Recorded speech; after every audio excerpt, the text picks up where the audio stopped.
बाड़मेर से। राधे राधे महाराज जी। महाराज जी, संतों के श्रीमुख से सुना है कि भगवत प्रेम का मार्ग कृपा साध्य है, साधन साध्य नहीं है, एवं भावों का प्रकट होना भी प्रभु का कृपा प्रसाद। लेकिन एक बात इसमें समझनी पड़ेगी कि कृपा किसे कहते हैं।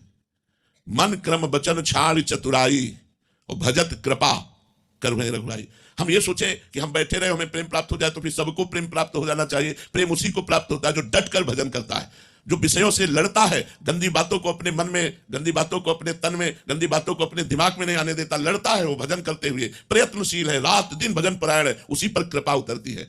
कृपा का मतलब ये नहीं है कि आप बैठे रहो कायर बन करके आपको दिव्य अनुभूतियां हो जाए, आत्मबोध हो जाए या भगवत प्रेम हो जाए। साधना ही साध्य की वो प्रेरित करके कृपा करवाती है। अगर साधना नहीं है तो फिर आप लोग सब देख लो कहां प्रेम प्राप्त है। और जो साधन में लगे हुए हैं संत जन, गृहस्थ जन, ब्रह्मचर्य का पालन, झूठ ना बोलना, कम भोजन पाना, पवित्र विचार रखना, गंदे आचरण ना करना, रात दिन नाम जप करना, उन्हीं के तो आंसू आते हैं, उन्हीं को तो विकलता आती है, वही तो दिव्य भाव को प्राप्त होते हैं। तो हम लोगों को ये समझना है कि जो ये कहा जाता है कि यह गुण साधन ते नहीं हुई, तुम्हारी कृपा पाओ कोई कोई, तो कृपा उसी के ऊपर मानी जाती है जो खूब साधनारत होता है। भगवान उसको साधनारत देखकर, प्रयत्नशील देखकर कृपा कर देते हैं और कृपा से अपनी अनुभूति कराते हैं, कृपा से अपना प्रेम दे देते हैं। पर होती कृपा उसी के ऊपर है जो प्रयत्नशील है, जो पुरुषार्थवान है। कायर के ऊपर कृपा नहीं होती कि बैठे बैठे ऐसे सब कुछ हो जाएगा। बड़े बड़े संत जो है रात दिन भजन परायण है, तब वो सिद्ध होते हैं, तब वो भगवत लीला का अनुभव करते हैं। ऐसे ही आपको भी प्रयत्नशील होना पड़ेगा, तभी आप पर कृपा होगी। आपका साधन में रत होना यही कृपा है, उसी से कृपा का अनुभव होगा। हमारी बात समझ में आ रही है आपको? महाराज, इनका प्रश्न था कि क्या भाव भी साधक के लिए बाधा हो सकते हैं, क्योंकि जब भाव में आते हैं तो साधन पर एकाग्रता नहीं रहती। ऐसे में क्या साधक को श्रम पूर्वक साधन नहीं, साधन का फल भाव है,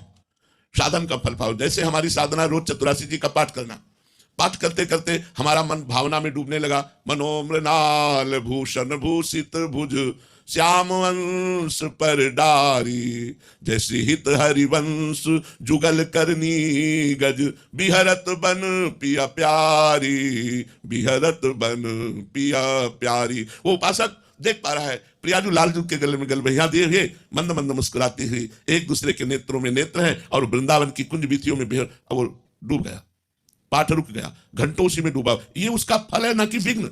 जो हम रोज पाठ कर रहे हैं ये उसका फल प्रकट हुआ कि हम प्रभु की उस शोभा में डूब गए जो शोभा चतुरासी जी कह रही।